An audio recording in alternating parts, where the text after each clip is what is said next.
tried to get I tried to get Varner to hang around. He came over for dinner, but he had to get back to pound. Well, old Barn, I'd like to have him on here. He's had a pretty good past 2 years. he has he's been on a hot streak, I guess you could say, a bit. He What's put the going Jake. on, boys? How y'all doing? Man, Good. counting down the days now. We're about under the counting the months, so ready to go.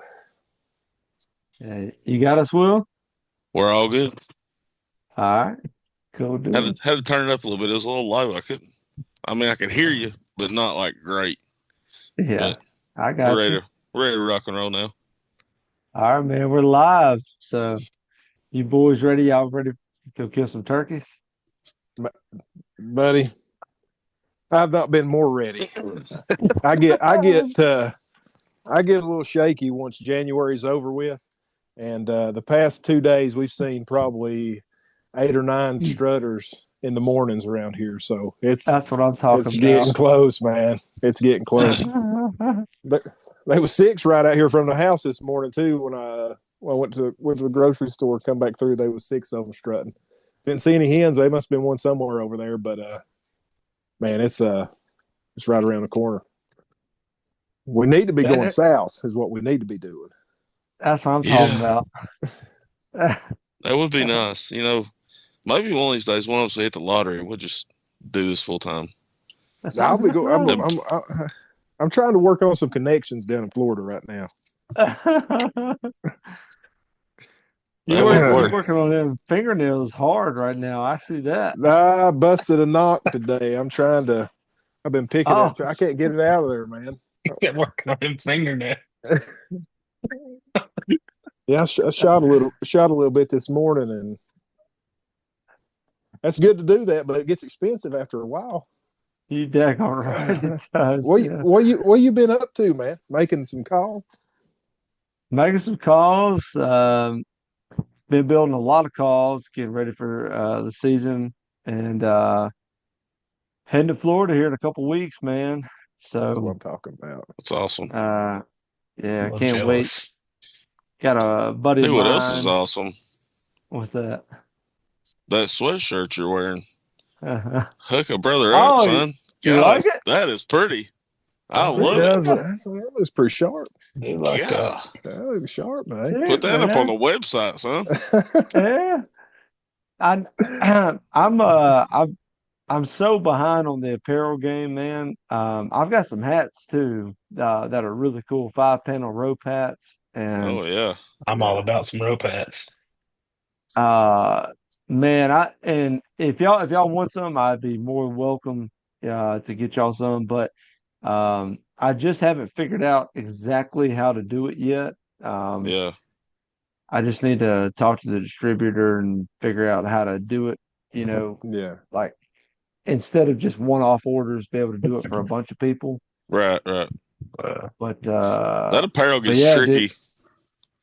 It does. Yeah, apparel is tricky, 100%. Yeah, it really is. That's kind of. We thought about it for a little while and just kind of, I don't know. I guess decided it wasn't something we wanted to endeavor into yet. It's just so Like listen, I said, I can tell you what's not tricky is that 031 Ghost Cut. I'm about to order me. I'm about to order me a pile.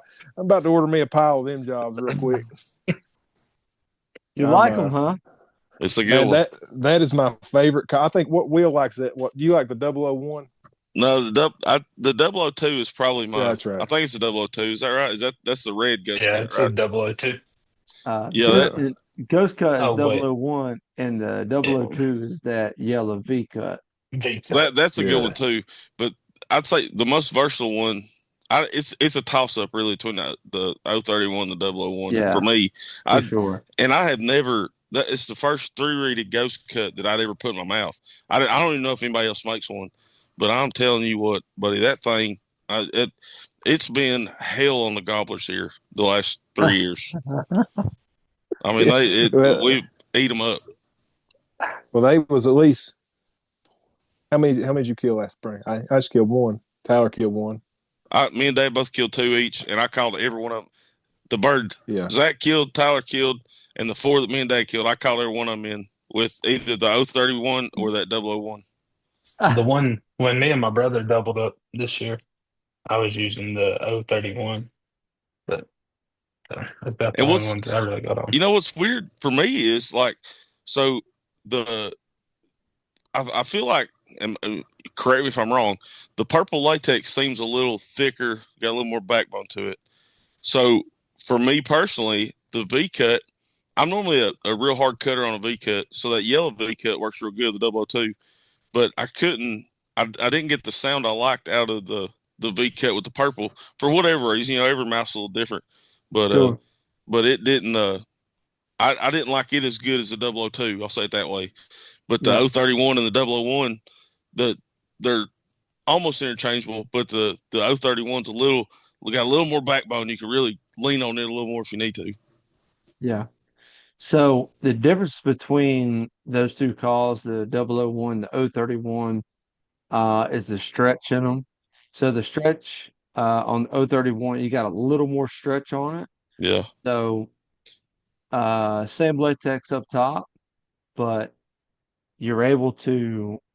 It's got a it's got a little heavier stretch to it, so you're probably able to do a little bit more with it. yeah, As far as backbone, I don't really know. Um, as far as backbone, I guess that just kind of depends on who's using it. right. But If um, it's making it but through a season with Will, it's got a pretty good backbone in it. It uh, seemed like I could push on it a little more than I could the 001. Like the 001 will start, like if I really hammer down on it, it'll cut out a little bit on me where the yeah, 031 would kind of stand up to it. And hell, it could be the coloring in the latex. Who knows? You know what I'm saying? It's such a fine no, margin on those so things. It's it crazy. it is, yeah, it is, and it's so funny, man, because like selling calls, I never got into this game to sell calls. I never did. I was Right, just calling on on a stage. I was just calling just to call and like Mm. be competitive. right. And uh, I found building calls, I could build them to what I liked, Yeah, and then everybody I hunted with, they was like, man, I want some, I want some. So I started building them, and they was like, man, I like those. And it got to a point, and I used to be Woodhaven, and then Woodhaven Custom Calls out of Alabama, Heflin, mm, Alabama, and I talked to Mike Pentecost, the owner, and I said, dude, I said, I'm gonna lie to you. I said, man, I'm selling calls. I said, it's got to a point I don't want it to be a conflict of interest. And he said, yeah, no, I totally understand. And since building calls, I have found I never realized how people pushed air. Like that was one of the things that I learned. I run a ghost cut, and I always run a ghost cut just because it worked well for me. But like building them for different people, I've realized that people's airflow is so much different. I it's never knew crazy. that before. It is. It Yeah, is. And like when you say you take like a 031 Ghost or 031 Batwing or 031 Slant V, those are all built the same. It's just the cuts are different in them. And right, that airflow just depends on who's using it. right. And I do some custom cuts for people. Anybody that wants them, they like I built that 005. A lot of people don't want the cut on the right side; they want it on the left side, Yeah, and I build them for them. yeah, I'm like, all right, that's fine or whatever. But um, it's so wild to hear people use them like you guys. You're saying this call does this and this call does that. It's so crazy because it's like I can use them, and then to hear like I build them, you know what I mean, and then to right. hear you guys talk about it, and it's like, man, it's so much different. You know what I mean? Yeah, yeah, Yeah, yeah. yeah. That I that was, 031, the 031 that I used last year was the slant V.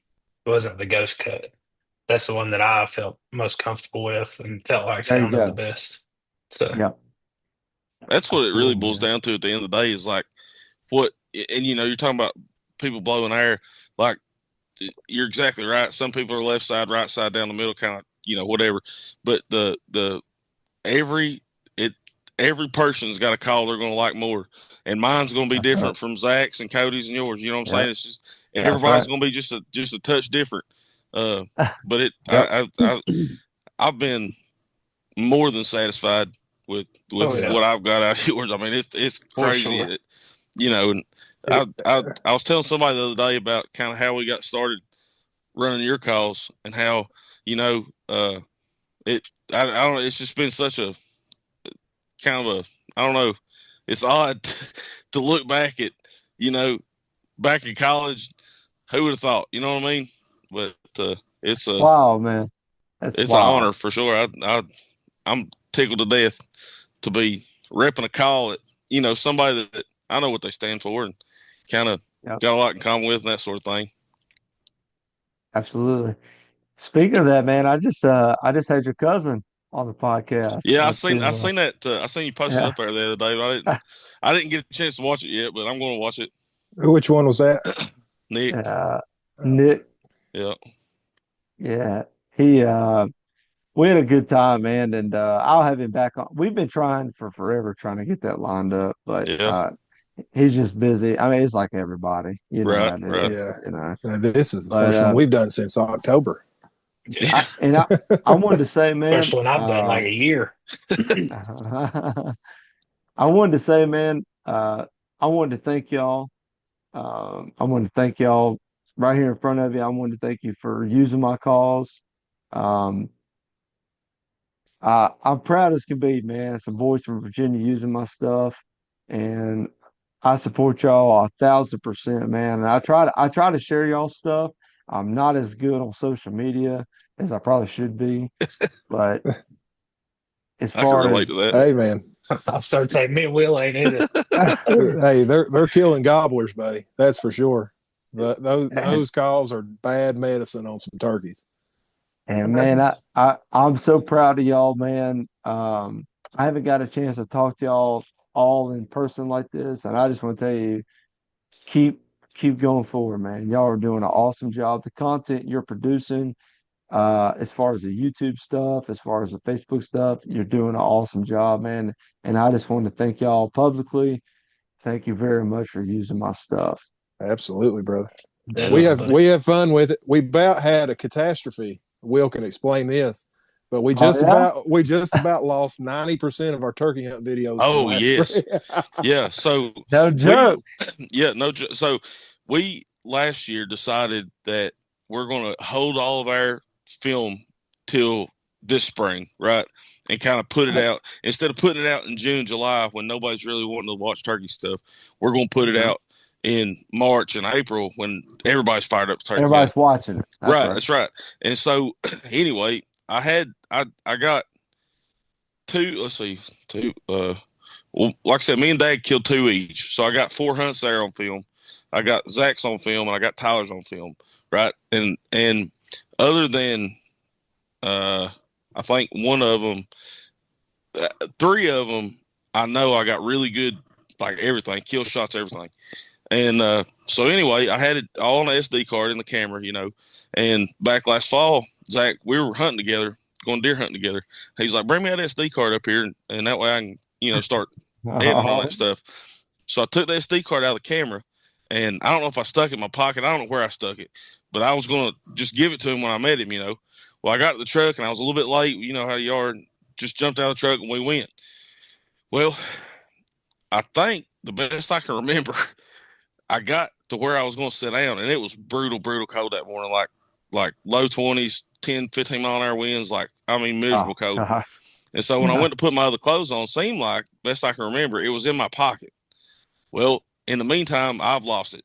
I have no idea where it's at. But so I've tore my hunting room apart. I've tore everything apart, looked for that thing, my truck, everything. And I got to thinking the other day, and I thought, well, mate, I think I put some of those on my laptop. Maybe on a jump drive, but definitely I'm pretty sure I saved them on the laptop. So I pulled the laptop up last night, and sure enough, all of them except Tyler's, the last Saturday we hunted together, is on there.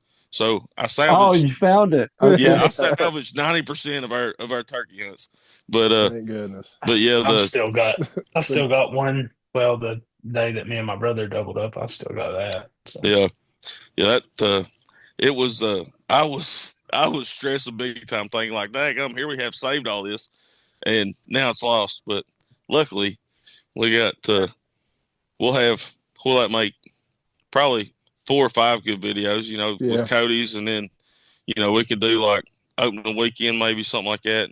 We had an interesting couple of youth hunts this year. It was pretty fun. Yeah, youth weekend. Yeah. I spent most of my I didn't I spent probably 10 days in the woods without a gun this year, calling in turkeys, and just, man, sometimes, dude, I just think they know something that we don't.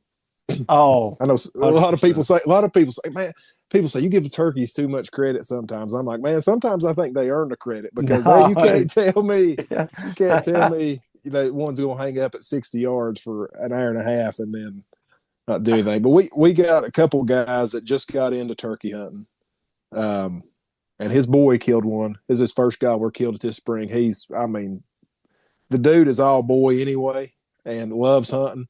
How old is he? Like 12, Will? 13? Probably 12-ish. Yeah. Dude, he's eat up with it. And, Absolutely eat up with it.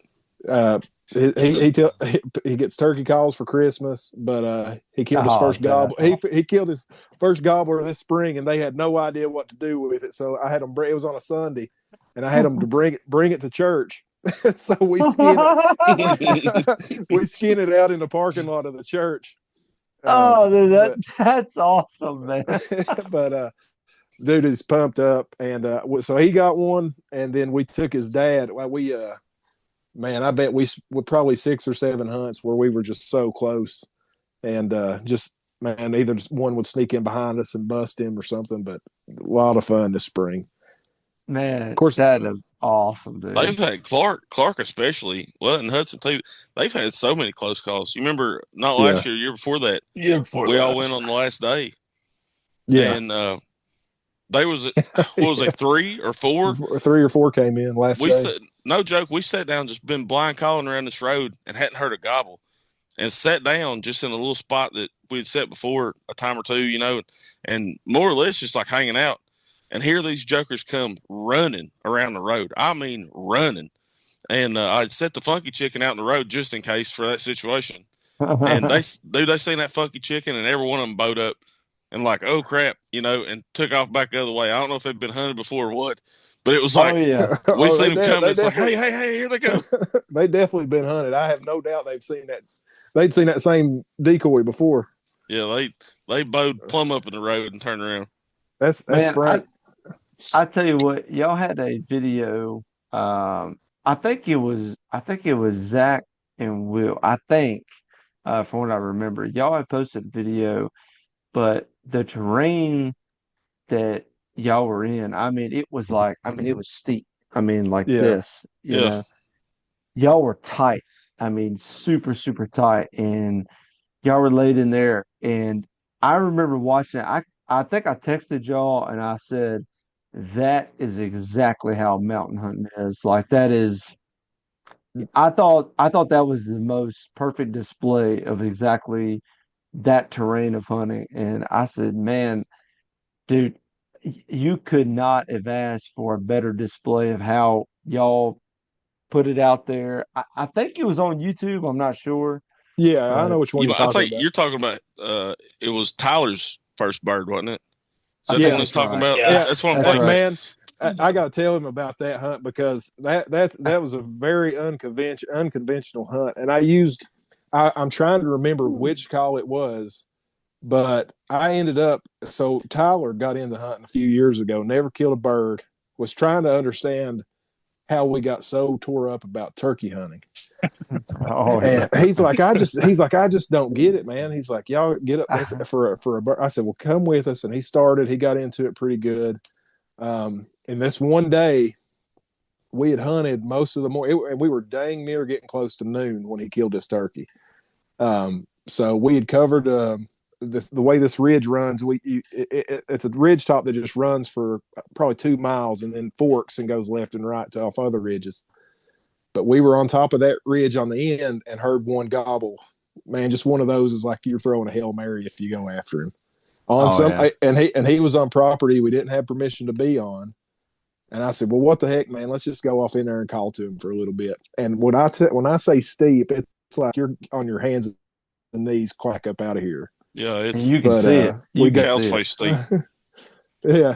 Once you get off in there, though, there's just a little bench, not big at all, that runs off that point.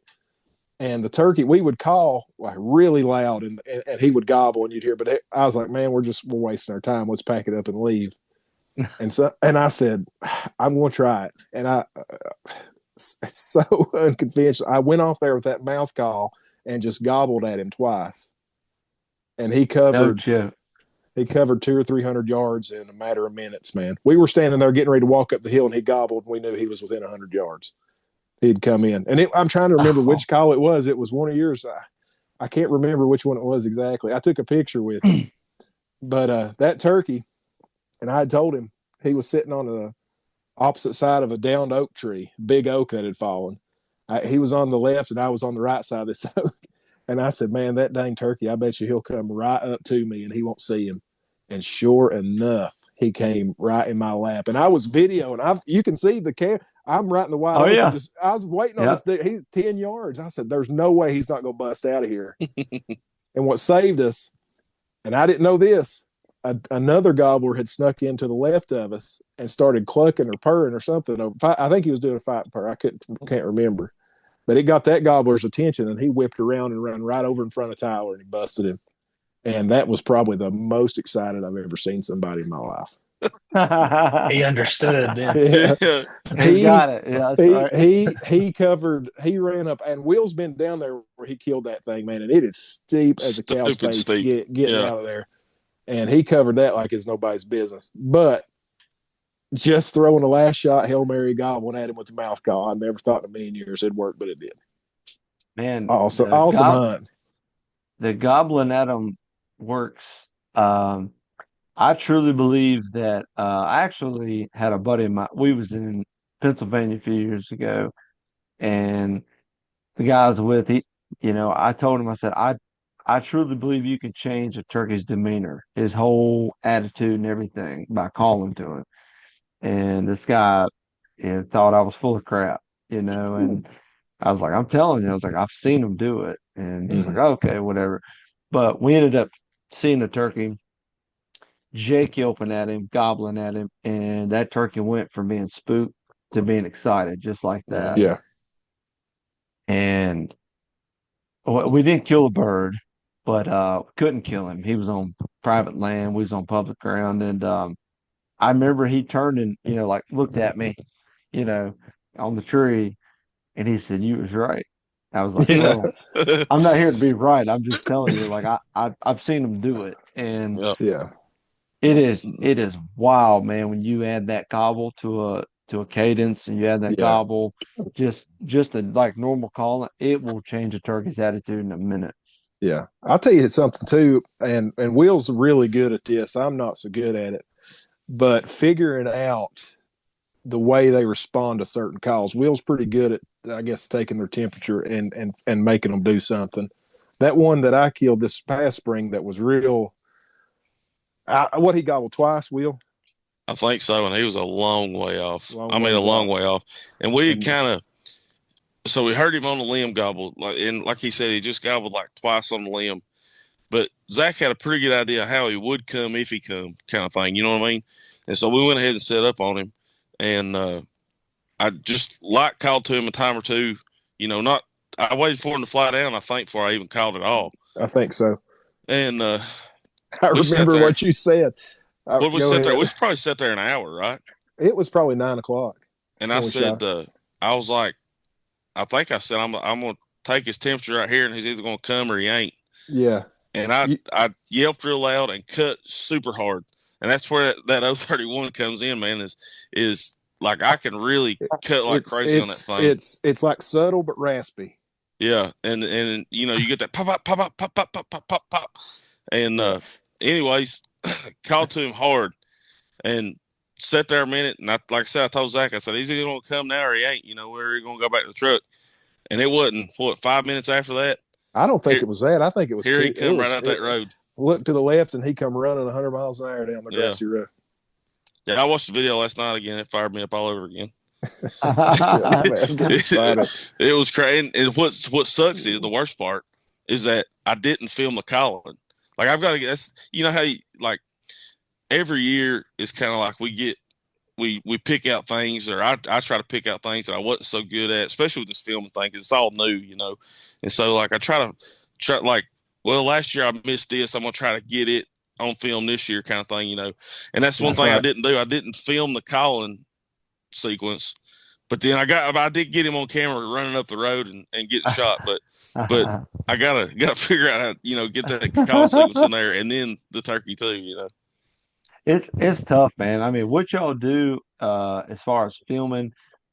I've got, I'm working with a guy right now trying to get my YouTube, like I'm trying to get it uploaded and get videos to it and all that viewership stuff. Yeah. And I've got a bunch of videos on my phone, and he's like, "Man, you've got to post those." And I'm like, but they're of nothing. He's like, but they are so quality because it's like me and somebody, or I'm filming somebody, and they're just not good quality videos. He's like, but posting those, he's like, man, you would not believe how many people enjoyed that. Mm-hmm. And I see the quality of like just me filming with a phone. It's not very good. And then I see guys like y'all that post quality video footage with somebody killing a turkey or calling a turkey or whatever. And I can just go, yeah, I'm just not at that level. I'm just not there.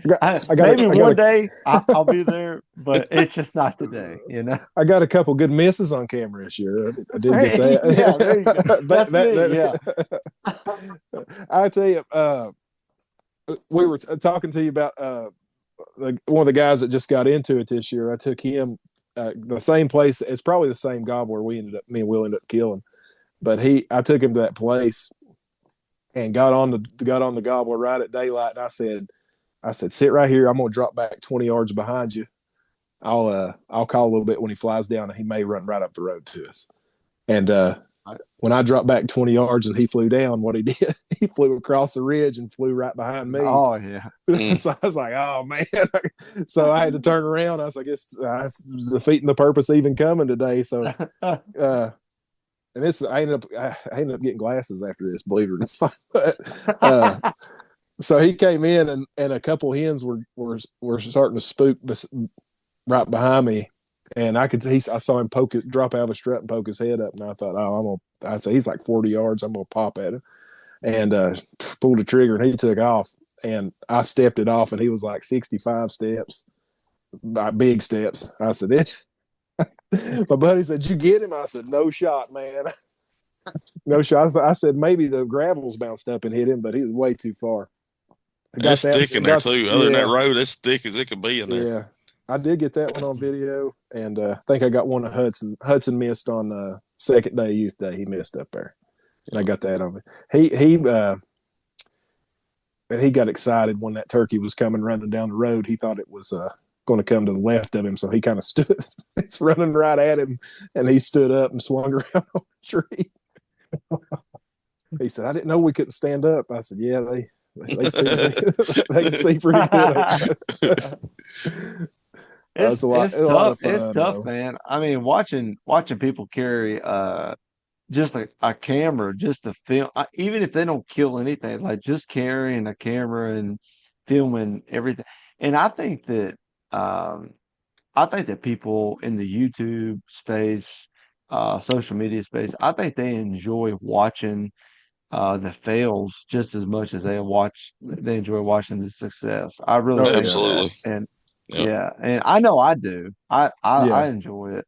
Well, it adds a realism to it, It does, 100%. Like you're not going to kill one every time you go. Right. We've all been turkey hunters, and we know you're going to miss. We know you're going to have birds hang up, and so like if you're back in the old days of say Mossy Oak, and you're only posting like these 30-minute videos of 10 birds getting killed, like that's not realistic for anybody. I mean, even they had misses, but it was a different time then, and but yeah, YouTube's changed the whole thing. You know, I tell you, like what I've kind of learned that to make it, I won't say easier, but it's made it simpler for me to be a dedicated cameraman, or like like when me and Zach went that day, I didn't even take a gun that day. And when me and Dad go, we kind of decide between the two of us, like, I'm shooting today or you're shooting today, and the other one's going to video. And generally, I'll do the calling. He likes to call a little bit, but he's kind of turned the calling over to me the last few years. So I'll call whether I'm cameraman or shooter, either one. But it's very, very difficult to self film, especially a turkey. It's difficult to self film anything, but especially a turkey that can see so good. I mean, any little movement's going to get you busted every time. Well, that was like that hunt with me and my brother. The first one, when he killed the first one, I knew from the direction he was coming, there's no way I was going to get a shot at him. So I just laid my gun down. And I was recording and calling, and he was the designated shooter. Yeah.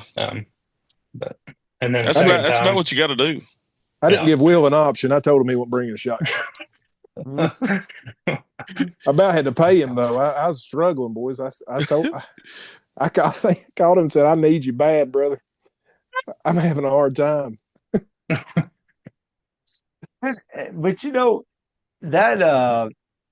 that sense of realism, I think people resonate with that so much better than it's like going to South Florida. Like, I get people all the time and they're like, are you killing Osceolas in South Florida? I'm like, no, I'm not. Like, I can give you a lot of pictures of like some really pretty palm trees down there. Yeah. But as far as killing them, like, I'm just not killing them. Yeah. And there are people that I guess maybe are doing it. I don't know, but I know me, I'm not killing them. And and I can give you a lot of really pretty pictures because I enjoy being in the woods, man. I enjoy the sunrises and the sunsets. I enjoy. I mean, the good Lord only gives you so many of them. That's so right. I try to enjoy all of them. I really do. And so I just have a good time. But it's like people get caught up on the numbers, like how many turkeys did you kill this year, how many states. I'm like, I don't care. I really don't. I just if I can hunt with my best buddies, support guys like y'all that are going out and just doing what they love to do and filming it is so hard, man. I just enjoy it. I truly it's fun. enjoy that factor of it. It adds a new aspect to it. It's a lot of fun. And Will's dad, I think he's said it before too, is how awesome is that going to be when our kids get older and they can go back and watch this stuff? 100%. Yeah, that's what I mean. And I'm sure y'all do too. Like, I work with a lot of dudes that are like, "Man, when y'all gonna start posting them turkey videos?" I know you got some turkey videos. People. It surprises me every time. Like, man, people are really like looking forward kind of to find, watching our stuff. Yeah, it blows my mind. But it's like my brother, where he works traveling all the time. He listens to our podcasts all the time when we put them up. He asks me all the time when we're putting another one. So. We need to get one. We've been dragging on that, for sure. Yeah, it's tough. It's tough, man. I know, dude. Trust me, I know. I know. We just recently moved. Recently, I mean last year, and we didn't have internet until like August. We moved in April. We moved in turkey season, and but we didn't have internet. So and you're right. I mean, it's surprising to me that I had people texting me and calling me. And they're like, "Hey, when are you going to put stuff up?" I'm like, I have 30 subscribers. So I'm like, what do you like? Who's watching this? Yeah. But there's a lot of people that watch it that don't subscribe. Yeah, right. A lot. And, it was very eye opening to me, and I was like, well, I'm getting internet because where I live at, we just don't have internet, and right. But get some of that Starlink. That's the way to go, pal. That's the way I went, buddy. That's what I got too. That's the way to go. I had HughesNet for a few years, and it was terrible. And old Daddy Elon hooked us up, son. He helped us out big time. All right, guys, one of my big time sponsors of the show, pimpmypublic.com/org, is doing an Alaskan giveaway for turkey hunts this year. The first two winners is going to go on an all inclusive bush plane ride. They'll actually put you on a cruise ship and you'll be right up there. You'll port in Nome, Alaska, and then from there you'll go and hunt the entire state of Alaska for the wild turkey. It's all inclusive for the first two winners at pimpmypublic.com/org, which has been a phenomenal sponsor of my podcast and a big supporter. So I'm very thankful for them. Their background is if you want to go out of state, I get asked every year, hey, Derek, where are you going to go this year? And I go, I don't know. Let me open up pimpmypublic.com/org, and then I flip it open and I go, which one of the 54 states do I want to go hunt this year? So I'll scroll through and I go, oh, hey, look at that. There's Maine. And then I'll select Maine. I go to it and I'll find, Farmer John or, Miss Jan Jackson, whoever. And it's hundreds of farmers, thousands of farmers with millions of acres just for you. And all you have to do is go to the app, download it, put it on your phone, your Pixel, your flip phone, your brick phone, your Nokia, whatever it is. Get on there, interact with the farmers and the landowners, get out there, go hunting, take a youth, take whoever, and enjoy the great outdoors. But this year, if you're lucky, you can win one of the two spots to go to Alaska and hunt turkeys. I hope this works out for you and good luck to you. No, no, man, I appreciate everything that y'all do, as far as business and everything, giving it to me. But as far as what y'all do, like in the mountains, being in the hardwoods, going and doing that, dude, that is tough to do. That is It super hard it's to very do. it's different from any other place, Yeah. and a lot of people, you hear a lot about people talking about deer hunting and how it's different here than it is in the Midwest, or it's for sure different here than it is just in Ohio. Oh, Mm-hmm. yeah, But turkey hunting, man, it's that much harder Yeah. than if you're going out. Even in Central Virginia, I've turkey hunted in Central Virginia, Shenandoah Valley, and it's completely different than yeah, hunting back here. And now, even if you're hunting in the mountains, public land, or if you're hunting reclaimed coal land, I mean, both of those are completely different types, and you got to know how to hunt both of those. hmm Yeah. That's and we talk a lot about woodsmanship with deer hunting, but woodsmanship in the turkey woods is extremely important, Oh, especially yeah, terrain features are huge. I mean, I know Will knows this.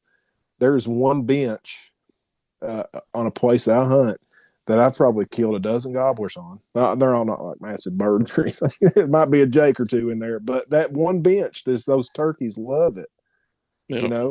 and historically, that's the only bench on that whole ridge that they're able to strut.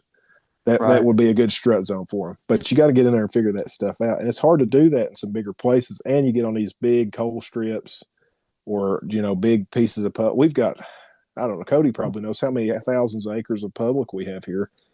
Oh, That there's a it's lot. I'm not sure exactly a number, but Yeah, and it's tough to It's hunt those birds too.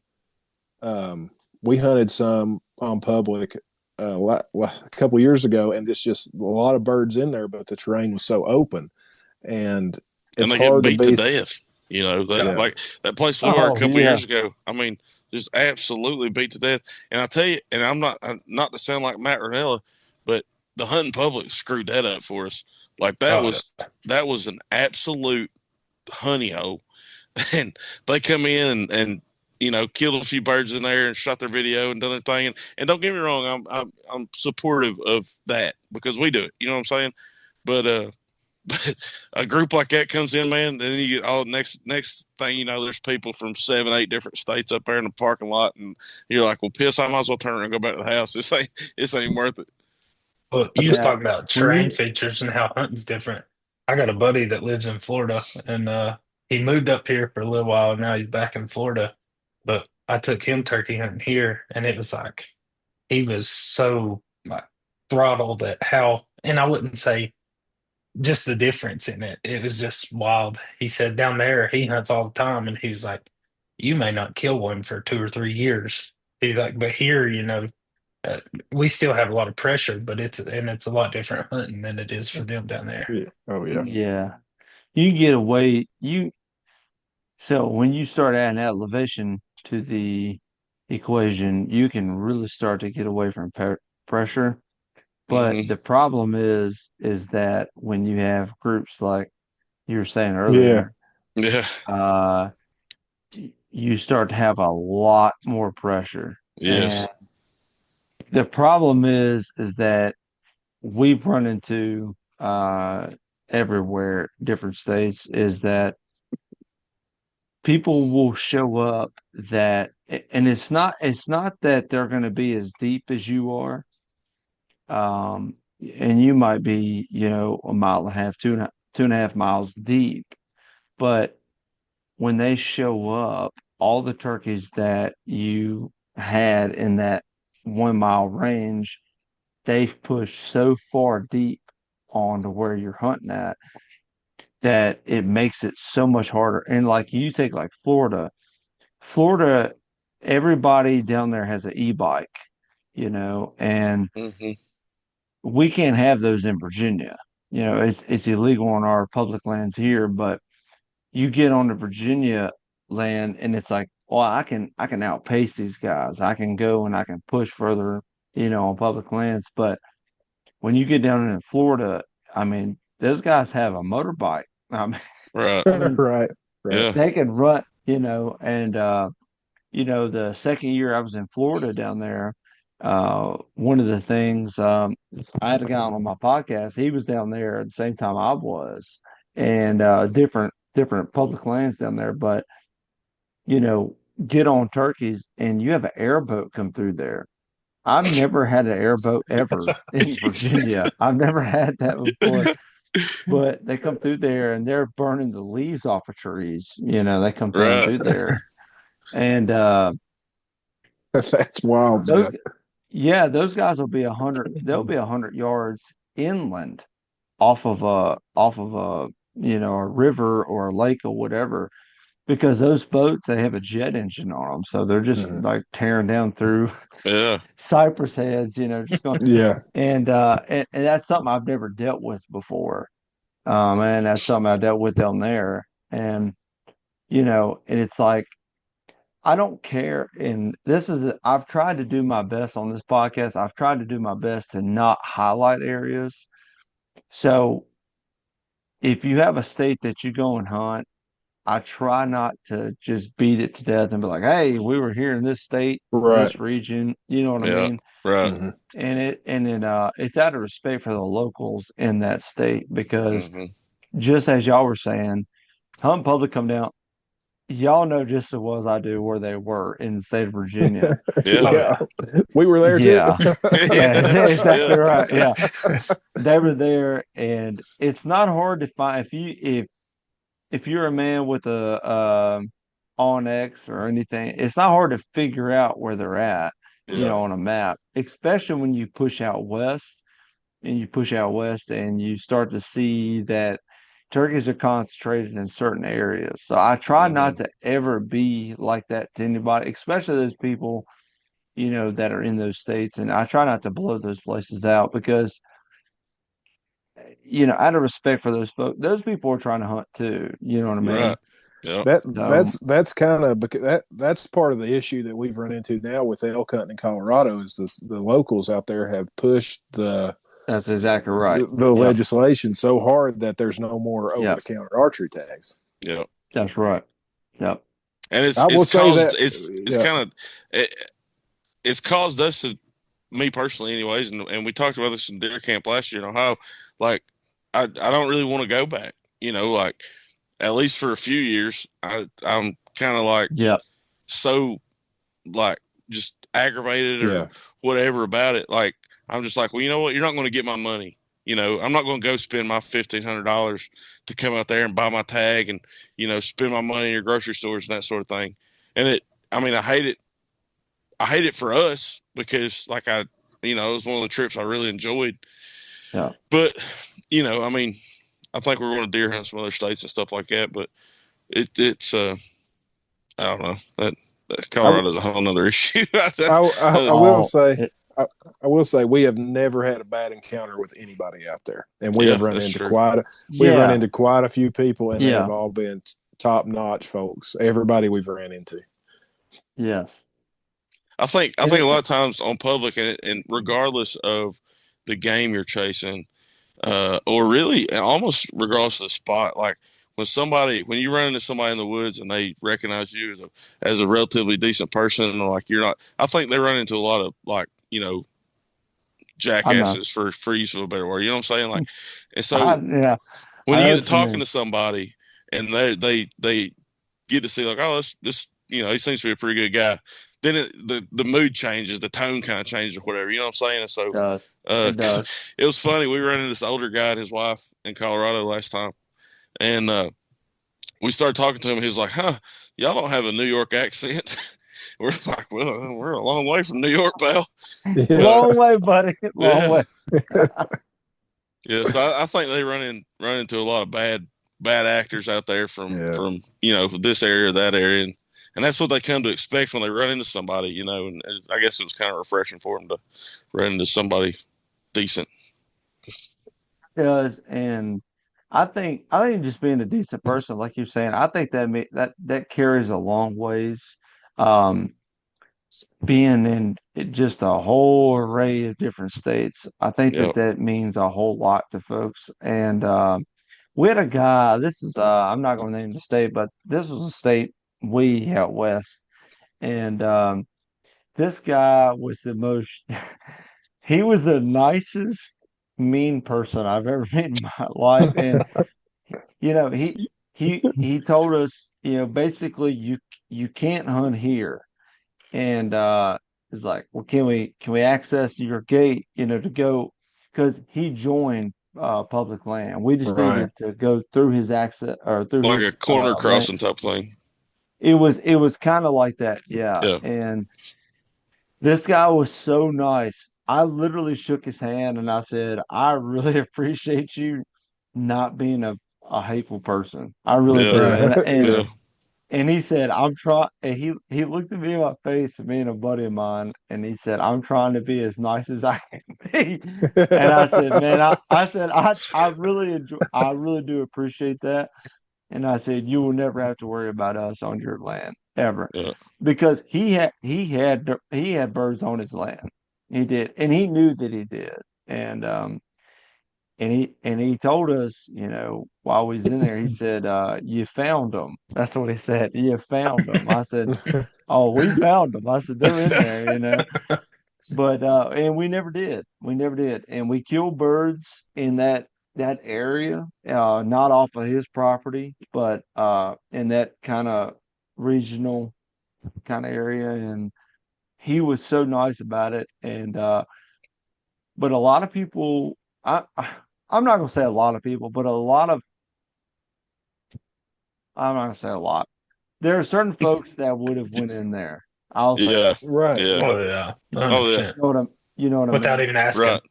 Yeah, without ever asking. And I Yeah. think I think that even if we would have went in there, and I'm not, for anybody listening, I'm not saying do this, but I think if he would have called us in there, I don't think he would ever press charges or anything. And we Right. Right. we never did it.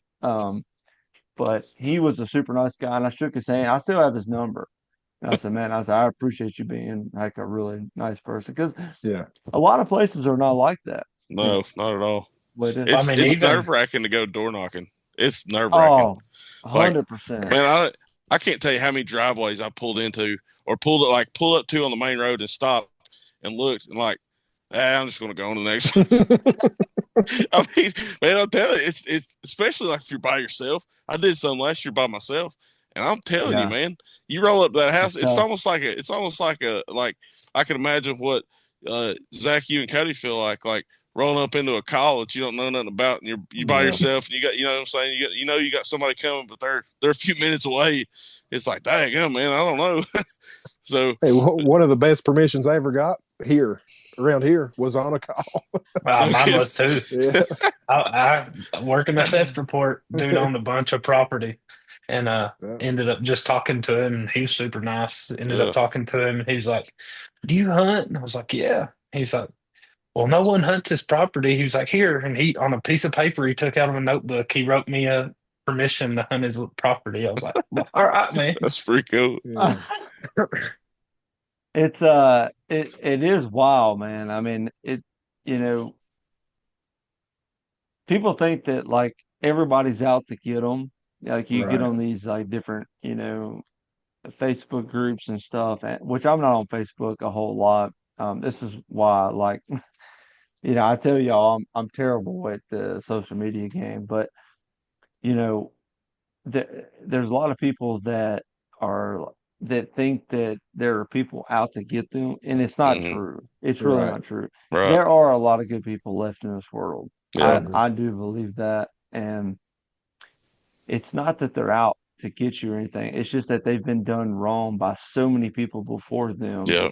so they feel inclined to cut you off, Yeah. Yeah. Yeah. Yeah. and You're right. And a lot of times I've found with like different property owners like they've let people hunt before, but that person's either left a deer carcass or left right, trash or right, all these Yeah. things that yep, and it's hard to be like, well, I'm not going to do that, but and I know I won't, but they've already been burnt, so they're not going to take that chance again. You know that's what I mean? right. Yeah. That's We had right. Cow That's pasture exactly right. river thing. Well, Yeah, that's exactly we right. had a piece of Go go ahead, ahead, Cody. brother. We had a piece of property that we used to hunt all the time. Uh, it's not here, but on up in Virginia, and we took a guy with us, had permission to take him with us and everything, and so he went with us and he hunted. Well, we left, and then like I don't know, a couple months later, we got a phone call, and they were like, "Who all's here?" And we were like, "What are you talking about?" And the guy that we had taken took it upon himself that it was his property now. And Yep. he showed up and brought some people, and then we lost permission to hunt there too. And it was like, Yep. I mean, no, none of us was like, "Hey, dude, you can go anytime you want to." He just That's took it right. upon himself. He was Yeah. like, "It's, That's I guess, right. mine now." So, Yep. Yep. I got a similar story with a fishing spot.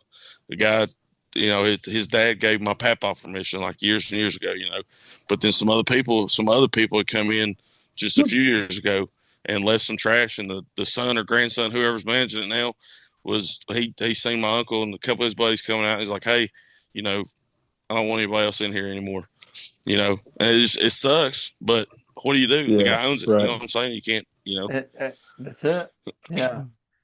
One And person there's to ruin been it all. That's exactly right. oh That's yeah, exactly right. And it's unfortunate. And like I've had people tell me on the road,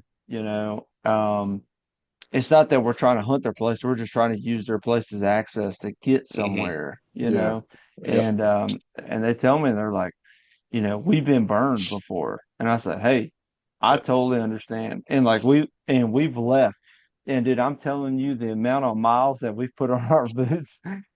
And I mean, it almost brings tears to your eyes to go, that was the access point, and we Yeah. just left it, and we're gonna have a very short night. We're gonna have Yeah. a Yeah. 3 hour night, and it's tough, but I don't blame them. Being a landowner myself, I don't blame them. I don't Right. Right. at Yeah. all. Right. no, It's 100%. unfortunate, but it's just the reality of things. You know what I Yeah. mean? I think too. With that said, once and this for me anyway, the people that do give us permission, man, I try my best to stay in touch with them and Yeah, maintain a great relationship with them. To Yep. go, that's right. with deer stands, go in and don't. I mean, if they've got a problem with you leaving them there all year, take them down. Yep. And we've got a guy. We fix his driveway every so often when the gravels wash out. But if you can maintain a good relationship with people, once you get it started, I think you're more apt to keep all that permission 100%. 100%. instead of just showing up when hunting season's in. Yeah. I Yeah. I think, mean, like you said, talking about helping with the driveway. I mean, if you're gonna use someone's property, like, help them out. If you, yeah, I'm the type, and we all are. We do it all the time, turkey hundred hunting. percent. I come Yep. out of the woods and my turkey vest is full of trash. Yeah. Like, and that's on public land. So, especially, if you have someone's property that you're hunting on and you find a balloon, you find all this crap laying in the woods, just pick it up. It takes No, five no, no, no. seconds, Wait. A balloon is not to be picked up. That's a thermal hub spot that needs to be known for everybody in the hunting group. You don't pick up balloons. Leave that where it lays. So Anything let else? me Trash, cans, leave. Take. let Leave the let balloons. me We need to know those spots. I'm gonna start carrying balloons around and leaving them places I won't be able to hunt at. just trash places. you're gonna put them in a gar hole. That's what you're gonna do. Yeah, yeah, it's exactly right. So let me ask y'all this. I think about this all the time, man. I read like the Lewis and Clark diaries. I read about the Comanches. Mhm. I read about all the stuff that was way before American civilization. Can y'all imagine how beautiful it was before we got We here? ruined, yeah, absolutely, man. You know, you, well, you probably will believe this. I think about this all the time because Yeah. I'm a big Boone fan, right? And so like I read a lot of They Boone didn't stuff, have and balloons, well, that's Will. true. They also had salt licks, you They know. did. They did have salt licks. Yeah, we don't no natural salt licks. I mean that they're very uncommon anymore. But anyway, I've stood at places like the tops of mountains and thought like, man, can you imagine being Daniel Can you Boone and imagine? like standing here for the first time, like knowing you're the first white Yep. man to look over in there? The only thing from this point forward is Indians. Like I, I have that thought so much. I mean, so much. Do you So do you much. rem- do you remember when we were in that rocky saddle in Colorado? And we found that big deep pit. No, we found when I found that quartz arrowhead. Oh yes, yeah, yeah, I remember sitting there thinking, man, somebody literally had this thing trying to kill something in here. yes, And, yeah, and imagine what it looked like back then. Now, yeah. that place is, not as severely deformed as what we have here, We did but walk in on a logging road though, so like yeah, yeah, there had had to be there's different. been machinery there, I guess you could say, but like Right. yeah, I mean I think about it very, very often because I mean we hunt in some places here, especially that they're they're relatively untouched. I mean there's not been any logging in some places ever, but most places, a long, long time. And so, you kind of get an idea of what like those early settlers dealt with, terrain Yeah. wise. Yep. It it For I sure. and another thing when I was hunting late season Ohio, it was brutal cold. Like I think the high one day was like 24, 25.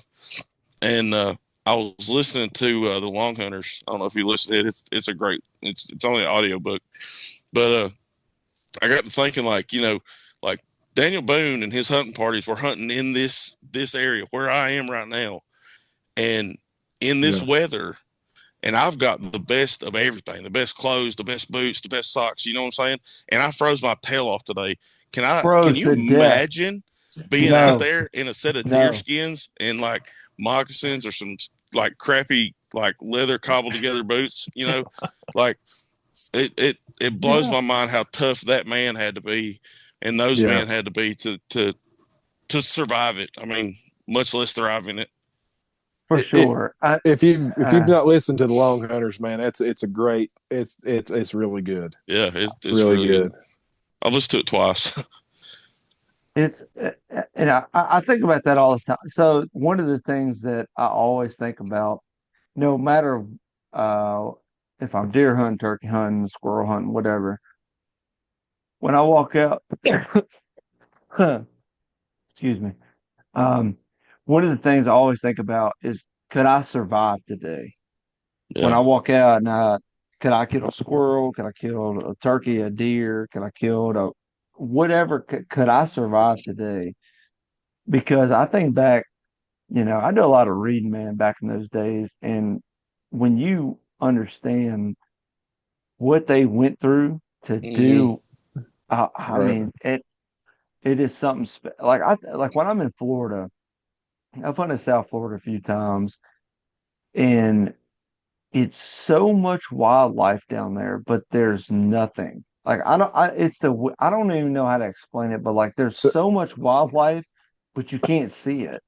it's an Yeah. And oasis of nothingness. it is. It truly is. And like you have an ocean on each side of you. And I think if I would have lived back in those days in that region, I would have just fished. I would have just went and caught fish. And I think about that all the time. And I think because I mean they sent Army or I guess U.S. Rangers at the time down there to eradicate the Osceola Indian tribes and those tribes down there, and they Mm. never did because they couldn't find them. Yeah. Right. And I just Yep. think like I was in New Mexico a couple of years ago, turkey hunting down there, and I remember being in that region. Like when you go through West Texas, there's nothing.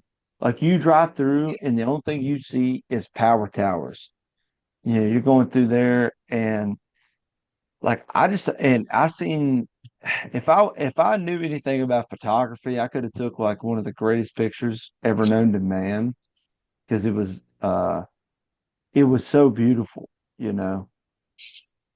But I had a Pixel 7 on me. That's about as good as I can get a picture quality. But I remember looking at that moon and I said, that's the same moon that Custer and them boys seen when they Oh went yeah. and fought Yeah. all the Indians, and I just thought there's no way I'm the man that those guys were. I mean, there's No. just no way. Right. You know what I Yeah. mean? Yeah. I think I actually told my wife that. Like, I'm talking to her. I rented this little, like, 1 room, 2 room cabin thing, and there was very little cell phone service. And like I said, there was no TV or nothing, so I was just listening to that book. But I told her that night, I was like, I've been listening to this Boone thing, and I'm pretty sure if I was in his shoes, that I'd probably be dead right now. I mean, there's no way that I could have survived today with the equipment that he had available to him. Right. 100%. Man, 100%. they've been tough. I think about how good of turkey hunters that the Indians here had to be. Oh, so You know, good. to kill them with a bow, because they hunted them. Voice They had calling. You man, know. that's What's calling that's probably what made these Easterns so hard to kill. Man, they just adapted to how tough. Daggum Indians. Man, but I do it, think about that a lot too. it is special, and one of the things that I do like when I kill one, I don't know, I developed this I guess when I was a kid, but one of the things that like I thought about uh, every time I kill a turkey is I I always wonder how the ones that come before me see me from heaven Yeah, shining down. Yeah. yeah, Like, do they look at me and say, he's a slouch? You know what I mean? Right. Or, yeah, right. uh, or that old boy, and there's been a couple that, I mean, I've been wringing wet, climbing. I mean, just climbing, climbing, climbing, and kill one.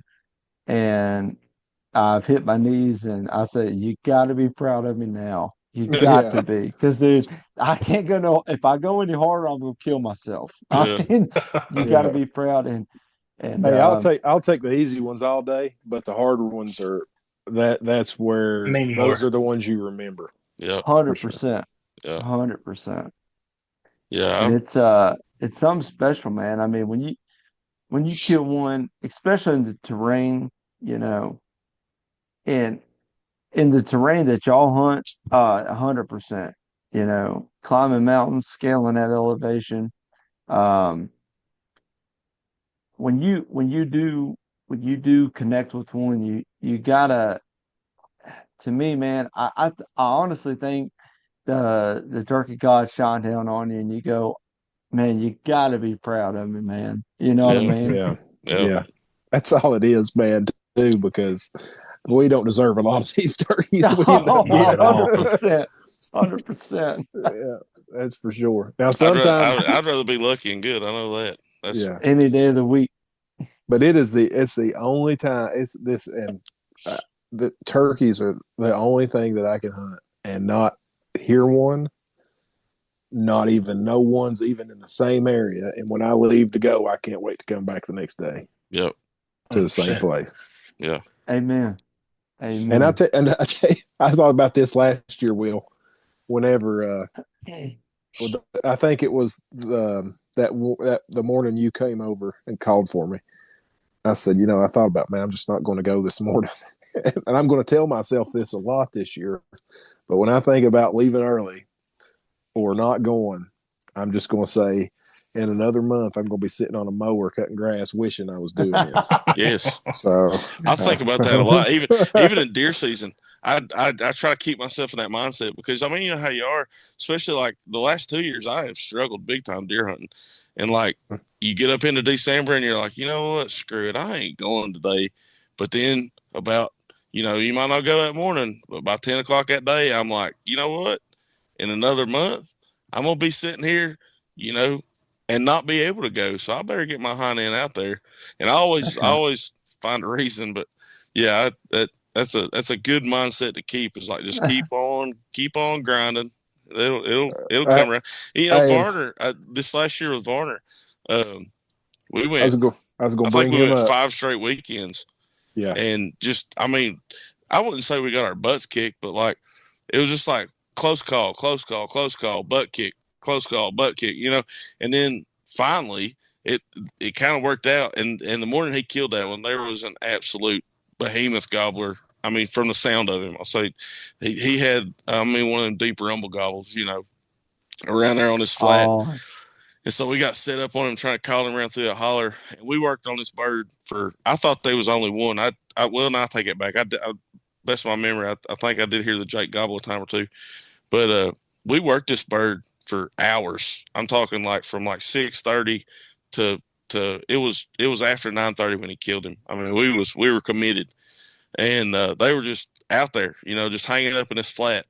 But I couldn't have got to him on the limb in that flat. You know what I'm saying? So I had to sit where I sit.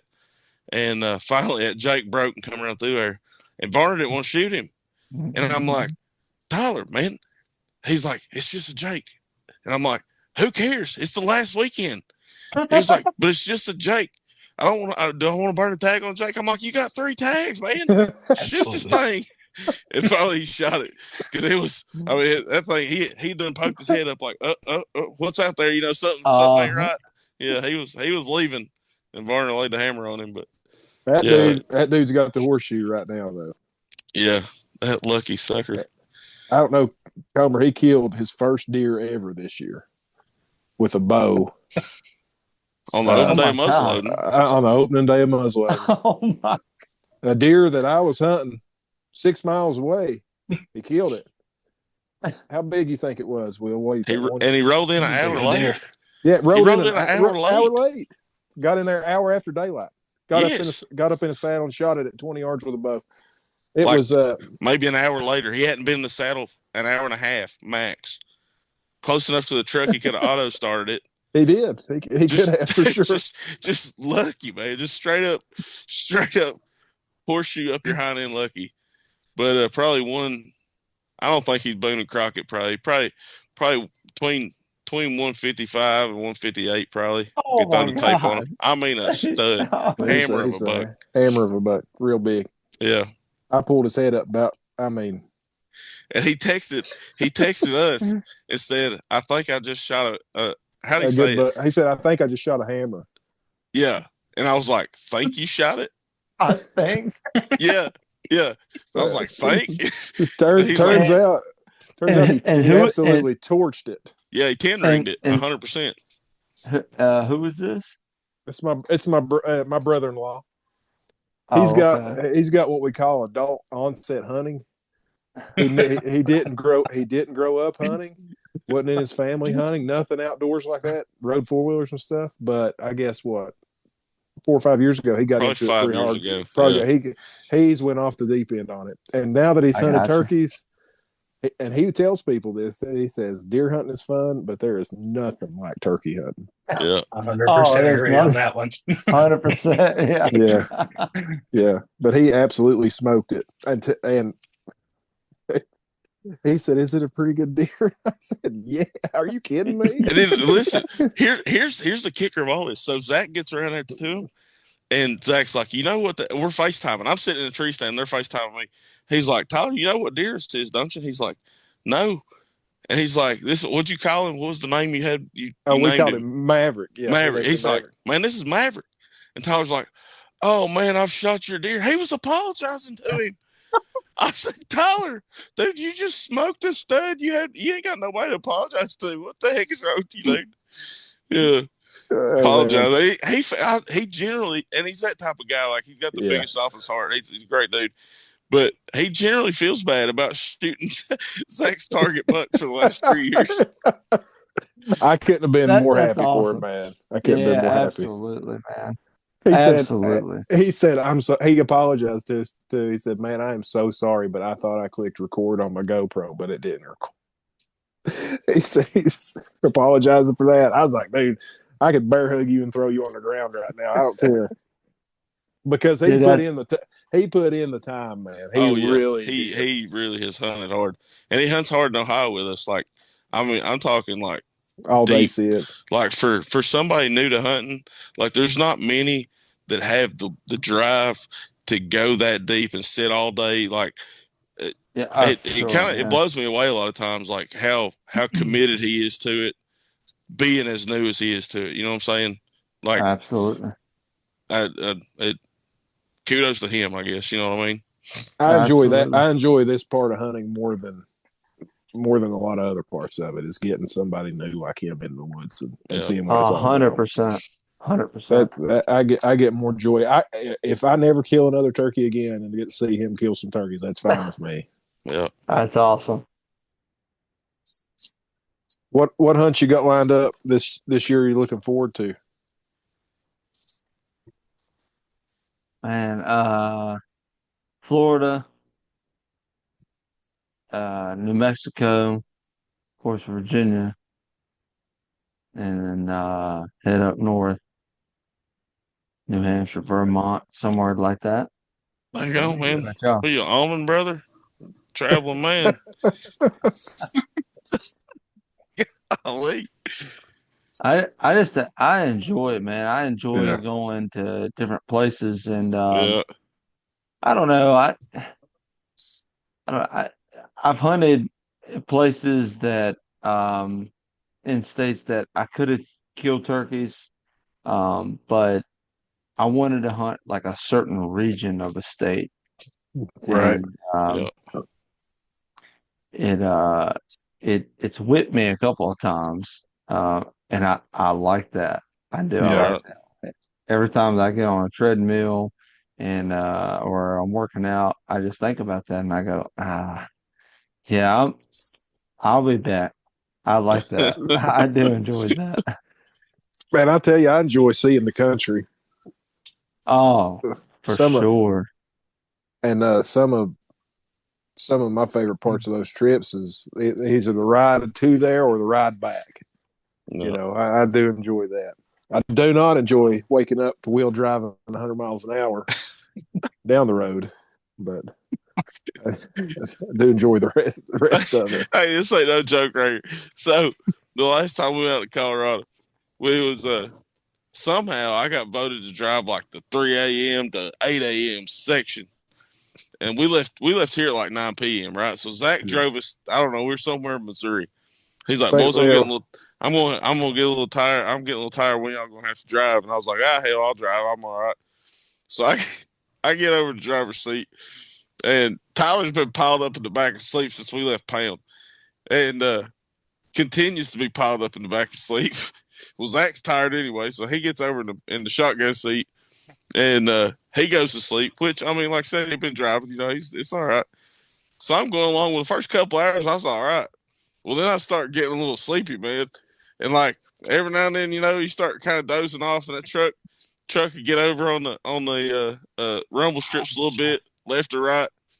And finally, after about the third time, Tyler's like, "Well, you all right?" And I'm like, "Yeah, I don't know. This truck's pulling a little bit one way or the other." Yeah. I remember waking up and looking at the speedometer and said, "I'm good to drive again."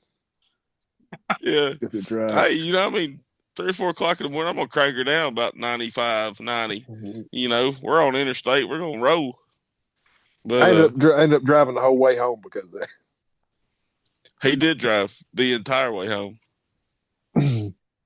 Yeah, But I do enjoy that. That's a real fun part. That is the aspect of hunting I enjoy a lot is the traveling and Oh, for sure. the camaraderie it comes along with. That's fun. yeah, yeah. It's For sure. Camp. For The sure. camp is probably my favorite. Just after, I mean, obviously I enjoy the hunting, but coming back and Absolutely. hanging out with everybody and just talking about your day and everything that you did while you was out, what you yeah, saw, yeah, stuff like that. yeah. That's probably one of my favorite parts too. Honestly, is just the. I mean, you go for the hunting, you know what I'm saying, but like you go back for the camp and Yeah. the hanging Oh out yeah. and the like I don't know, just there was something like so intimate about in the middle of Colorado with no phone service and like two of my best friends, you know what I'm saying? And In the world. you're there and you're living it. You're completely connected to what you're doing because there's no social media to scroll through to like, you know, whatever just distract you from what you're doing and I It's a I get reset. oh, for sure, and I get some of the same feelings, like just going out of state, like say to Ohio or wherever. But there's something about there's something great about not having service. Like it sucks to an extent because now I got kids and my wife, and you know I want to keep a check on them. But there's also something so great about it that it just does your soul good. You know what I'm saying? And I don't mean to get like weird or whatever, but it it just I don't know. It's just good. You know. 100% Ain't true. weird about that. Nothing. No, when So we went, my oh, go ahead. go ahead, Cody. My bad, bad. I know, no, you're good. I know, like when I went to Ohio with my brother, we went, and we didn't have cell phone service. So we'd make a run out, make a phone call at night to, my wife and son. But for the most part, it was just us sitting there. And we didn't even have really, one of the guys that we know had a house there. And he had a garage outside the house wasn't livable, but we stayed in the garage and just like pitched some cots out and stayed in there. So I mean, it was an awesome time. Yeah. Yeah. It's I fun. miss I miss the deer camps of oh like not even that, but like in high school we had deer camp. I miss that stuff, man. Yeah. Oh I yeah. miss all those guys that would go up there, and it kind of just became a lost art, I guess, so to speak. Yeah. You know, For we have a sure. little one, but It does. I do And miss that part of it. my I just had Russell Hall. He lives in Yeah, Dixon County. Hmm. Yeah. And we hunted together for years. And he's going with me to Florida. To go awesome. No hunt kidding. Osceolas. Do what? I said no kidding. Hey, I go to Yeah. church with his mom and dad. We played ball together growing up. Oh Zach yeah. was Yeah, Yeah. right there. You know, He good yeah, dude, he's going to solid dude. yeah, he is, man. He's a good dude. And and we were talking about it on the last podcast that I released. It's like we all like have I don't even know how to explain it. Like we all have like these places that we hunt now, and it's like this place, and like we know this bird's here and this deer's here or whatever. But when we were doing it at that time, it was so much more. I don't it adventureful. I don't even know if that's a word, but Yeah. it if it was. is, then it should be. Yeah, exactly. And it was. We killed a lot less stuff back then than we do now, Yeah. and I don't know. It was just so much more fun. And like we talk about like this stuff that we went through, and our other buddy Mike, that I travel with a bunch. It's like the stuff that we went through. Like I enjoy that part just as much as I do killing birds Oh yeah, Yeah. you bring or up a killing good deer or point. whatever. You bring up Yeah. a really good point, and Will knows this guy, but my buddy Dean, uh, ever so often we've got a really good place to turkey hunt up here that we lease, and I mean it's loaded with turkeys. There's no doubt you can go in there and get on birds any spring, but ever so often he'll get tired of hunting what he calls city birds. Even though they're not close to a city, he says he gets tired of hunting them, and we'll go out and hit some pretty rough public and try it, and we have a ton of fun doing that. Yeah. But something you said though, Derek, is you said back then you didn't kill a lot of birds, but back then you were probably learning a lot that's made it easier for you to do now. 100%. Yeah. 100%. But I do. And I enjoy those rough hunts. Will doesn't like it when I get a wild hare and take them on them rough hunts, but Yeah, If you buddy. find the thickest laurel you can Yeah. find, crawl to it. You talk about a gar hole. He'll drag you to some of the awfulest gar holes you ever seen in your life. Well, I'm telling you. And and over the years, what is about 8 years we've been hunting together now, I guess. yeah. Over the years, I've kind of grown to like it, and I find myself by myself in these gar holes now. Like, I'll stop at a spot and look around. I did it a couple times this year. I'm like, boys, Zach Clifton would love this place. Well, Yeah. Then I just start trip, beating brush again. that trip me and you took on my canoe. Yes. When we got caught in that crap, Oh he was my like, gosh. man, Zach would love this. Yeah. We was having to crawl out of there. I'm telling you, boys, places like that's where nobody else is going to be at. Hey, I was no joke that day. I was about 2 That's exactly inches from right. having to pack Cody out of there because he got attacked by hornets. Like he was this close to his head hitting a hornet's nest, and it would have been bad news for all of us. Well, That was and a it's fun like day. That was a good day. it's like I told my buddy Mike, I said, we were walking through there, and these topo maps, they will confuse you. They will get you in some places Hmm. that will get you in a bad spot. And we was walking through there, and in a state, way out west, and we got to a spot, and the birds was down, way down low, and it's answering everything we had, but it's like he told me, he said, if we would have come in here in the dark, we'd be dead. I said, yeah, but think about all the fun. Think about all the fun we had getting here, though, because it was rough, and the whole time it was rough. Yeah. And he said it was not fun at all. I said, I know that's the fun part about it. Yeah.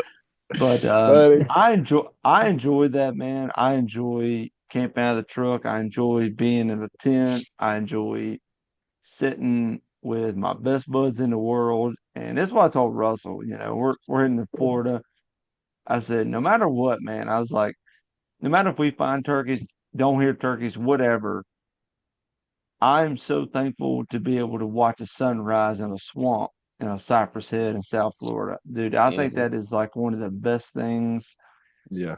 in the world, man. Be sitting with your best buddy, somebody that shares the same interests as you, to watch that sunrise and go, the good Lord gave us another day. Yeah. And I think Yeah. that is, you couldn't ask for nothing better than that. Oh yeah, and that's one of the things. Like minus the turkey, minus the deer, whatever. I've been hunting and never seen anything as much as a squirrel moving, and I still enjoyed that day. Just being able to Oh, sit there and watch the woods come alive. There's oh, nothing 100%. else. And Yep. I think a lot too. Like we're in the 10-ish% of people We're who doing see that. that. Yeah. Yes. Like I was sitting in a tree stand this fall, thinking that very thought. Like, man, there's not many people that are doing this now that get to experience this and the fulfillment. Oh, Like you said, Cody, regardless of harvest, like Yeah. it's just a good fulfilling feeling to I like that. be there. Fulfilling feeling. it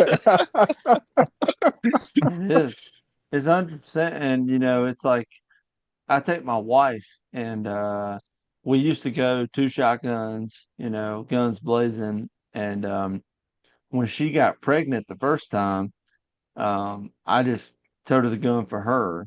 and Yeah. I felt real noble. I was like, I'm a good guy, you know. and and but after that, like I got to sit with her, and there was a bird to come up, and I could have smoked him. I could have knocked his head off, and I didn't have a gun. I was just sitting there looking at him, you know. Um, but sitting there and seeing that sunrise come over the mountains and watching it just hit them hardwoods.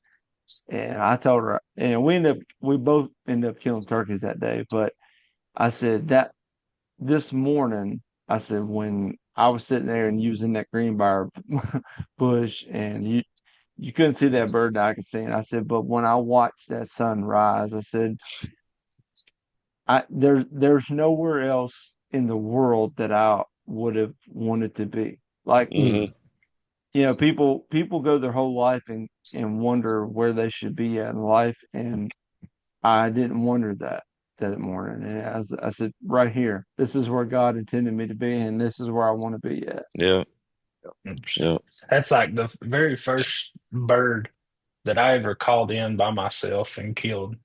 And this is going to date how horrible I was is at turkey hunting for the longest time. But the very first bird that I ever called in by myself and killed, my wife was with me, and that was probably minus my son being born. That was probably one of the greatest mornings I've ever had. Yeah. Amen. Just to take her Amen. with me and spend that day, being able to be with her and watch the woods come alive, and just it was great. Absolutely. And I don't feel like deer hunting is different.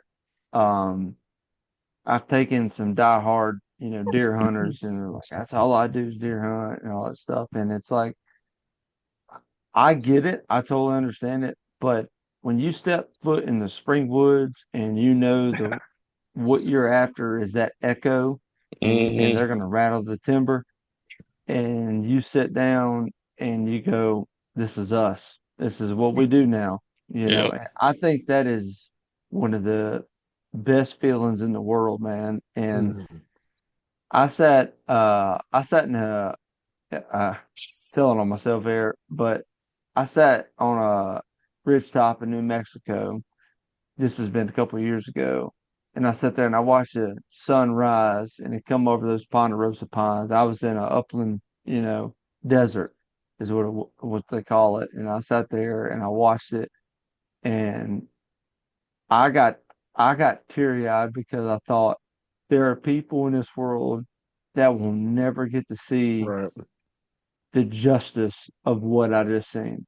Yeah. Mhm. And I 100%. thank God for that every single day, because there are folks that think what they're doing is they think it's you know what they're supposed to do, and I think, no, right here against this pine right here, this little scrubby pine in the middle of a rock flat, this is it.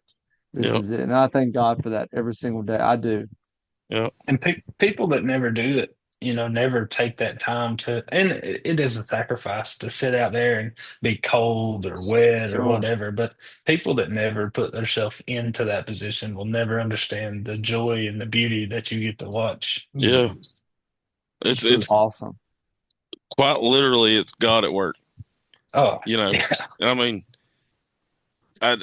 me personally, I feel no closer to God than sitting in those scenarios. All that I mean, and I think the day that I stopped feeling that feeling, it's not about the kills. I mean, I'm out there to kill something, but Sure. the day that I can't take the time to enjoy that, the sunrises, the sunsets, nature, that's the day I quit. I mean, Yeah. it's that's the biggest part of it for me. I'll say it that way. Like, I try the last probably 5 years or so, I've tried to, like, once I get to a stand or turkey hunting, I do it generally before I leave the truck. But, like, I try to take a minute and pray and thank God for putting me there, for putting me in this situation and giving me the ability to walk in these mountains and enjoy His creation. And without getting too churchy, I think we all kind of feel that way. Like it's just I don't know. It's a fulfilling feeling. Yeah. That's what I tell people all the time.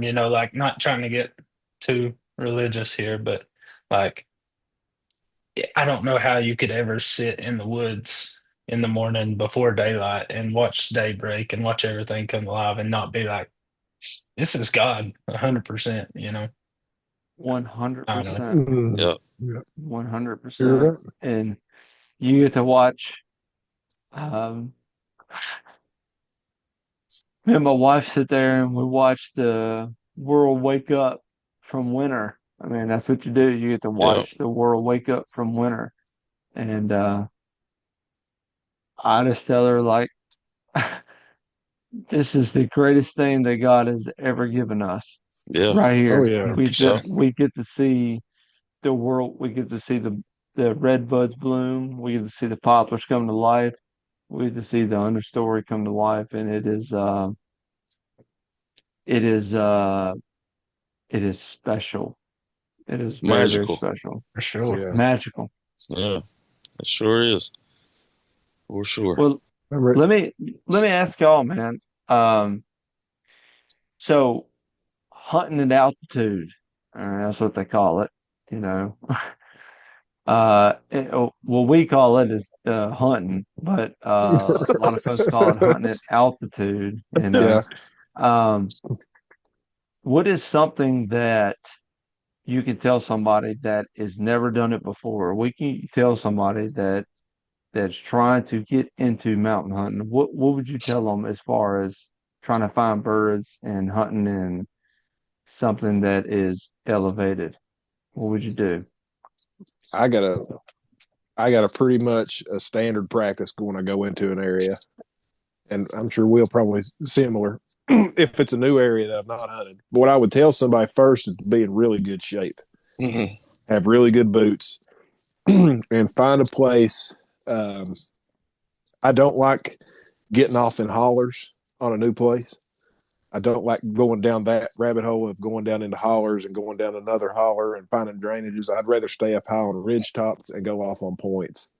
And about, depending on how much time you got, I'd find me, if I was looking at a map going into an area, I would find me 5 or 6 good points on a mountain and hit the points on some higher ridges.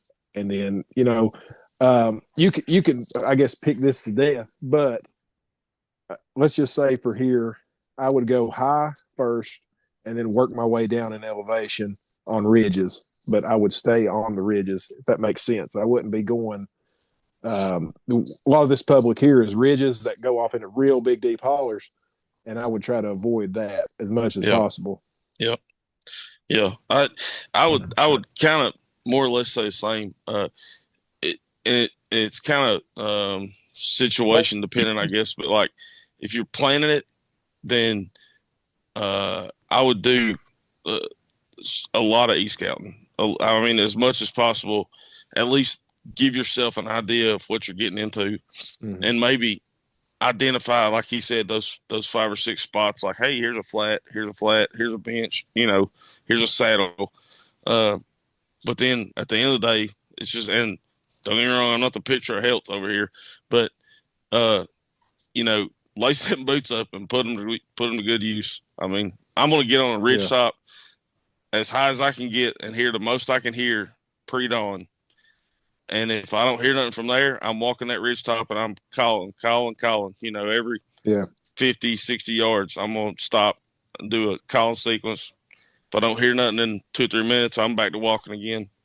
And I mean, I will say something else with that too, and I would find out, and this you can't e-scout this. You have to, this is either boots on the ground or you're making calls, but find out where the acorns are.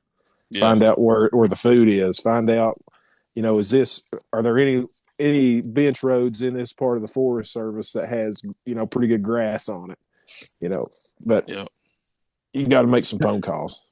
I think that's why, especially us three, are work so well together. And we've talked about it before. As far as hunting goes, we're pretty much the same when it comes to all that. Like I'm an early hunter. Like I like to get in there way before daylight, get as high as I can, and start there. So, that's what we talked about Yeah. before on a podcast. Was pretty much us three hunt the same Yeah. 99.9% of the time. Derek, and to Cody's point, I don't know about you, but I mean, I could probably count on one hand the number of times I've roosted a gobbler the night before and got on them in the morning. Yeah. Most of the time, the birds here, you rarely hear them in the evening. You can rarely get them to gobble in the evening. Yeah. Very, very rare. In the mountains, it's Yep.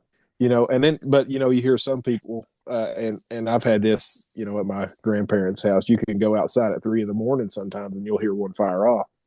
But it's odd. But you hear a lot of people will go roost them and go get on them in the mornings. But it's very hard to do that here. Yeah. So you have to be, and and Will knows what I'm talking about here too.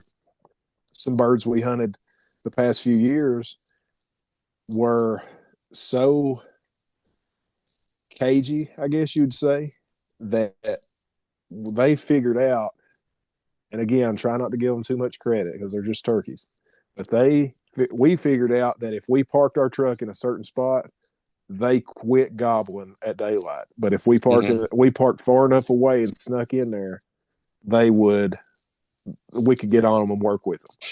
And we have to be, I like to be standing where I expect to hear some turkeys or can listen really good, at least 30, 45 minutes before daylight, just standing there. 100%. I've never had any luck with the roosting turkeys. Exactly what Right. you're saying, Zach. The birds that on the East Coast that I've dealt with as far as roosting, if you hear that bird and he is solid on a limb that evening, the next morning you might as well go somewhere else. Right. And I don't know why that is. I do not know. I don't know if it's just particular to that area. I have no idea, but I cannot tell you how many times that I've roosted a turkey, and I mean I've been within like 40 yards of him on a limb, and I've watched turkeys on the limb, and they will not gobble. I don't know what it is the next morning, but they will not gobble. So it's weird because, man, like when you go different places, like people will talk about roosting turkeys so much, and they're like, man, you got to put that bird on the limb. And I'm like, I was in Mississippi a few years ago, and I listened to the greatest cadence of owl calling I've ever heard. I actually got it on my phone. I filmed it. It was 4 different owls. They excuse me, they didn't gobble. But they owl hooted, and they did all the sequences you've ever heard. I mean, the squealing, the howling, the cattle walking, all that stuff. If there was a turkey within 100 square miles, they would have gobbled, and they just never did it. Yeah. But I sat there and filmed them, and I went in there the next morning, and there was a turkey that gobbled. He was like 250 yards from me, and I remember when he gobbled, I thought he must be deaf. He has to be deaf because all the owl call. I literally filmed them. I watched the owls. They was like walking across the limbs and everything. And I said, if that turkey would have had any kind of eardrum, he would have gobbled at that. And he never did it. He never gobbled. So I do think it is specific to region. I do think that, but it was very eye opening. You know what I mean? Yeah. I've heard people talk about barometric pressure affecting them. Oh yeah. I've heard all kind. They won't gobble after a windy night. But I really just think that some days they just don't gobble. And I can guarantee you, if you get out of the truck and say, "Man, they're going to fire off this morning," you won't hear any. It's going to be silent. Most days. On a day that you're sitting in the woods thinking they absolutely, if it's deathly calm and the sun's up and it's warm in the morning and you're thinking, man, they're just going to fire right off. Don't think that thought. Then you'll hear something. But if you think that and don't ever speak it, if you speak it, then that's double bad. It's like But- the old perfect game. You Yeah. got a dude out there throwing a perfect game. You don't mention that to him. You just keep that one in your back pocket. Yeah. We'll talk about it after. Don't ever get out of the truck and say, man, they ought to cut loose this morning.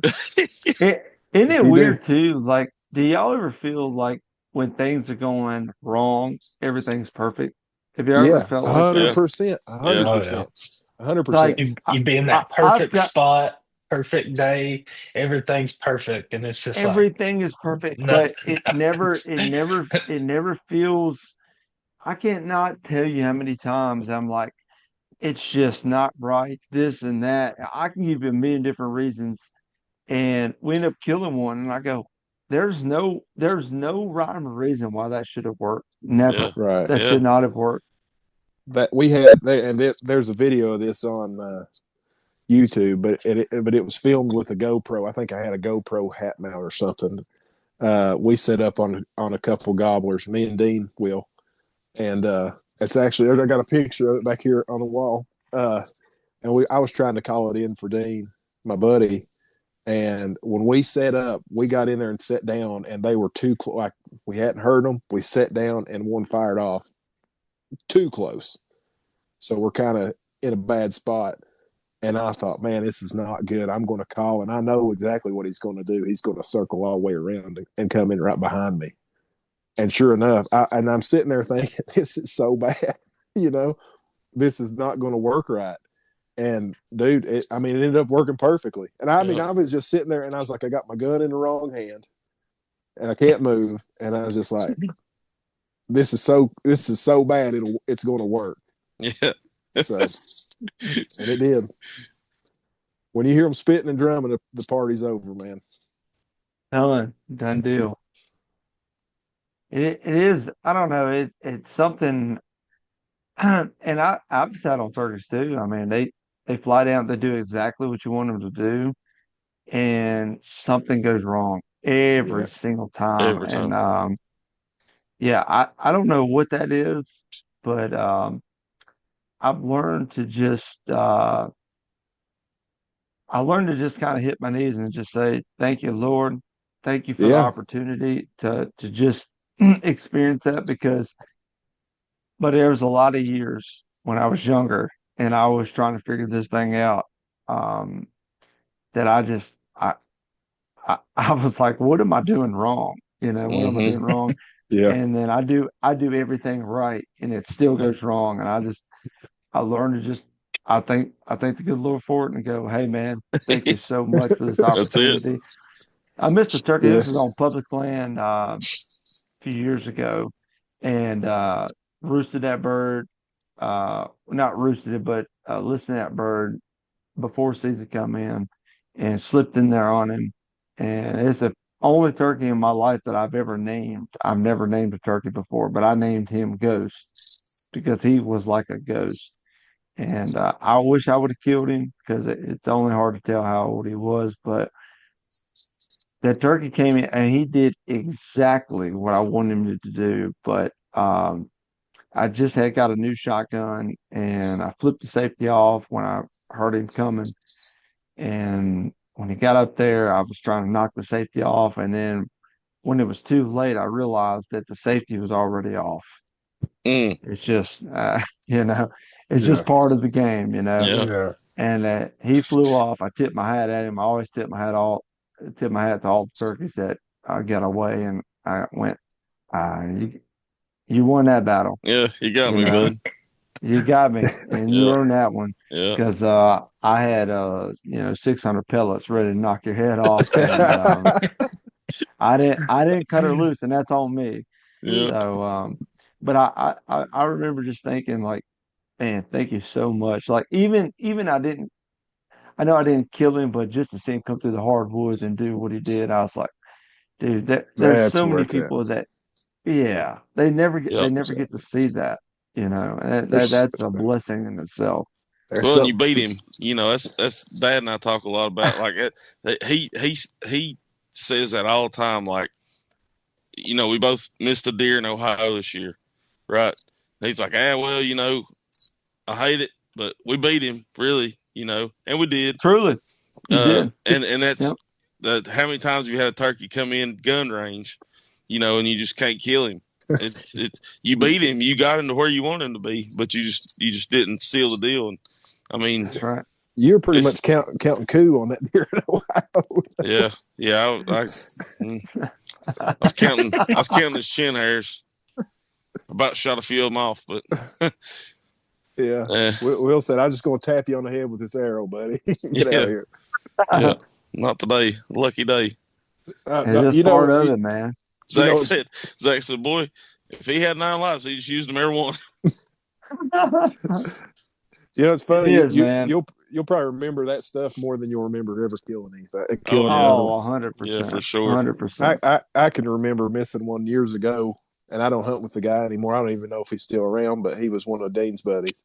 And I remember missing a turkey in a creek bottom and shooting a cattail that was behind it. Just watching that cattail just Boom. explode, and Dean walking over there with his knife and cutting it down and saying, "Well, we can't kill a turkey. We'll see how this eats for you." It is. Stuff, it's special, man. It's very special, and I think that we have been blessed to be able to sit and enjoy what the good Lord made.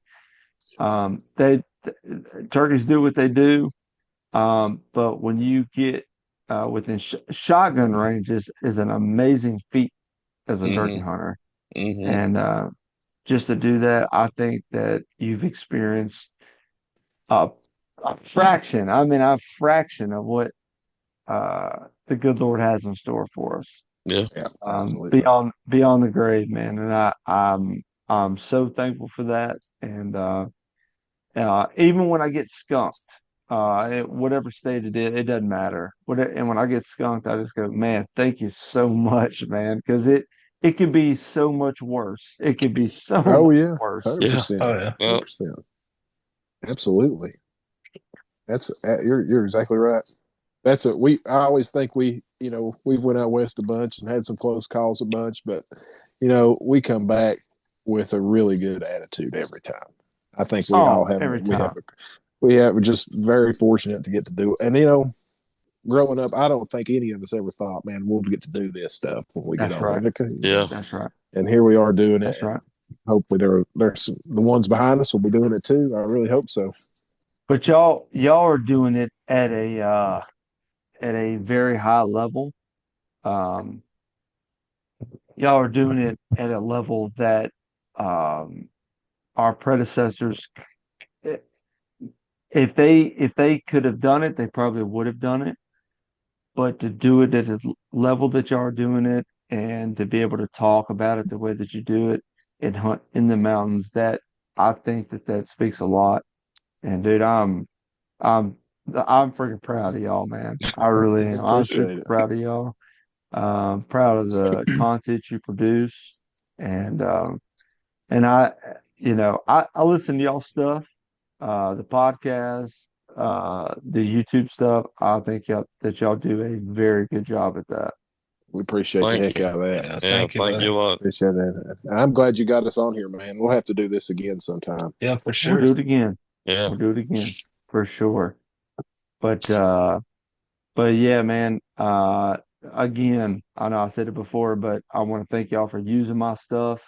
I know y'all don't have to do that, but it's super cool, man, when y'all send me text and I get pictures of birds and y'all killed with calls that I built, hand built. Yeah. I think that is, to me, it's so cool, man. I really appreciate that. We hope we can spread it out to some more people, buddy. I try to every chance I get.